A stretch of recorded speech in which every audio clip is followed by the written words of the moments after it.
السلام علیکم ورحمۃ اللہ وبرکاتہ۔ دنیا میں جتنے لوگ بھی غیر مسلم مسلمان ہو رہے ہیں ان میں اکثریت عورتوں کی ہے۔ اگر کوئی عورت صحیح سے اسلام کا مطالعہ کرے تو دعوے سے کہتی ہوں کہ دنیا میں کوئی بھی عورت اسلام کے علاوہ کسی اور مذہب میں دھرم میں نہیں رہے گی۔ یہ الفاظ ہیں ان دو بہنوں میں سے ایک کے، زہرا فاطمہ کے، جو دو پنڈت بہنیں مسلمان ہوئی اور اللہ نے انہیں نوری ایمان سے منور کیا۔ وہ جو دو بہنیں، وہ بہنیں جن کی بچپن سے پرورش ہوئی، ان کو ہندو دھرم کی داعیہ بنانے کے لیے اللہ تبارک و تعالیٰ نے ان کے دل کا انتخاب اسلام کے لیے کیا۔ ان کے اسلام کی جو داستان ہے بہت ایمان افروز ہے، اور خصوصاً خواتین، فیمیل لیڈیز، نوجوان لڑکیاں وہ اس ویڈیو کو بہت غور سے دیکھیں۔ ان کی بہت کام کی باتیں ہیں کہ یہ بتا رہی ہیں کہ انہوں نے اسلام کیوں قبول کیا۔ انہوں نے تین وجہ ذکر کی، تین باتیں ان کے اسلام کے لانے کا ذریعہ بنی۔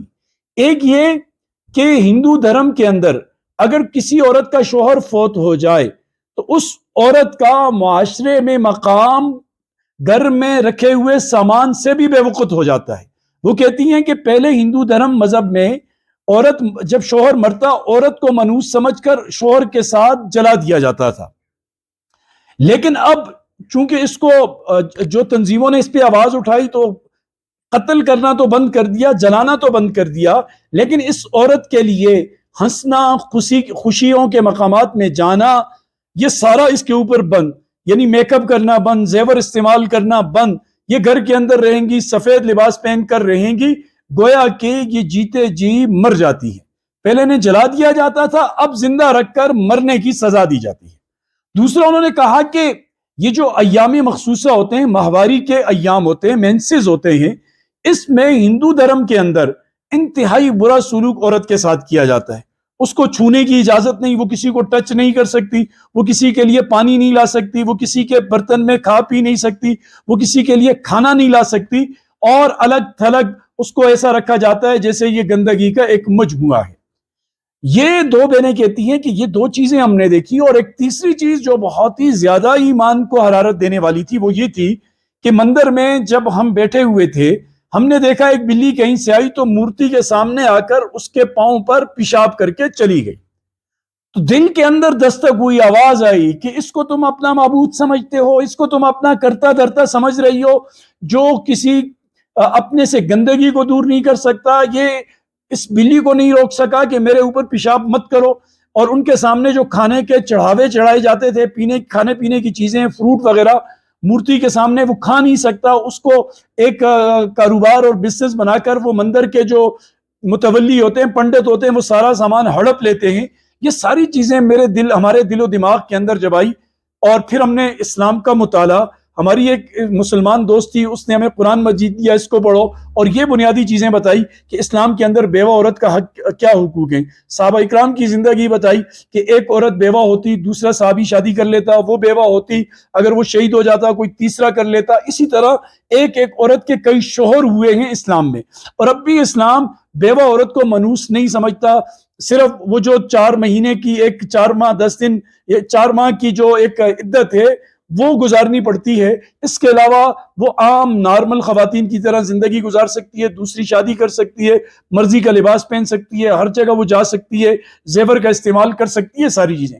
اور ایام حیض میں اسلام میں جو عورتوں کا مقام ہے وہ بھی بڑا باکمال ہے۔ وہ کہنے لگی جب ہمیں بتایا گیا کہ اس طرح عورت جو ہے ایک عام سی زندگی گزار رہی ہوتی ہے جیسے دیگر عورتیں ہیں، وہ کھانا بھی ساتھ کھاتی ہے، وہ کھانا پکاتی بھی ہے، وہ اپنے بچوں کو اٹھاتی بھی ہے، میاں کے ساتھ رہتی بھی ہے، سارے معاملات ہوتے ہیں سوائے مجامعت کے۔ تو یہ تمام چیزیں اسلام کی بہت نورانی منور ہیں، اور ہندو دھرم کے اندر یہ چیزیں بالکل نہیں ہیں۔ پھر ہم نے یہ دیکھا کہ اسلام میں خدا ایک ہے، کریٹر ایک ہے، کتاب بھی ایک ہے۔ ہمارے ہندو دھرم میں 3 مورتی کا کنسپٹ ہے، پھر 33 کروڑ دیوتا اور دیویوں کا کنسپٹ ہے، اور پھر کوئی 6 ہماری کتابیں ہیں، اور بہت زیادہ تضاد پایا جاتا ہے، اور یہ ایک کتاب قرآن مجید ہے جس میں کوئی تضاد نہیں ہے۔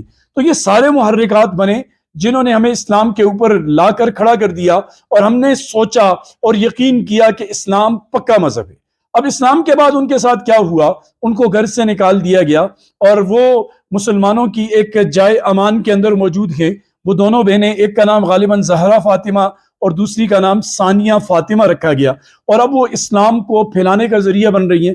آپ یوٹیوب پر دیکھیں، ان کی بہت ساری ویڈیوز موجود ہیں کہ وہ لوگوں کو سمجھاتی ہیں کہ اسلام کیا ہے، ہندو دھرم کیا ہے، ان دونوں کا کمپیریزن کرتی ہیں، یعنی خدا کا اور بہت سارے ان کے جھوٹے معبودوں کا، اور پھر عورت کا جو مقام اسلام کے اندر ہے، عورت کا جو سسٹم اسلام کے اندر ہے، اور عورت کی جو حیثیت ہندو مذہب کے اندر ہے، وہ سب لوگوں کو بتاتی ہیں۔ اور وہ بتاتے ہیں کہ نبی کریم صلی اللہ علیہ وآلہ وسلم وہ عورتوں کے ساتھ ان کے گھر کے کام کاج میں ہاتھ بٹاتے تھے۔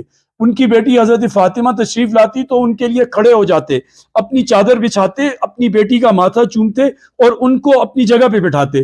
نبی کریم علیہ السلام کی دودھ والی بہن، رضائی بہن حضرت حلیمہ جب تشریف لاتی تو نبی کریم صلی اللہ علیہ وسلم ان کے لیے کھڑے ہوتے، ان کو بالکل اسی طرح برتاؤ کرتے جیسے کوئی حقیقی بہن کے ساتھ کرتے۔ تو اگر عورت کا مقام آپ نے دیکھنا ہے، وہ کہتی ہے ماں کا مقام دیکھنا ہے تو آئیں اسلام میں۔ اسلام نے ماں کے قدموں تلے جنت رکھی ہے، بہن کو بھائی کی حیا بنایا ہے، بھائی کی غیرت بنایا ہے، اور میاں بیوی کے رشتے کو اللہ نے بہت پاکیزہ رکھا ہے کہ عورت اگر نیک ہو تو یہ شوہر کے لیے دنیا میں جنت بنانے کا ذریعہ بنتی ہے۔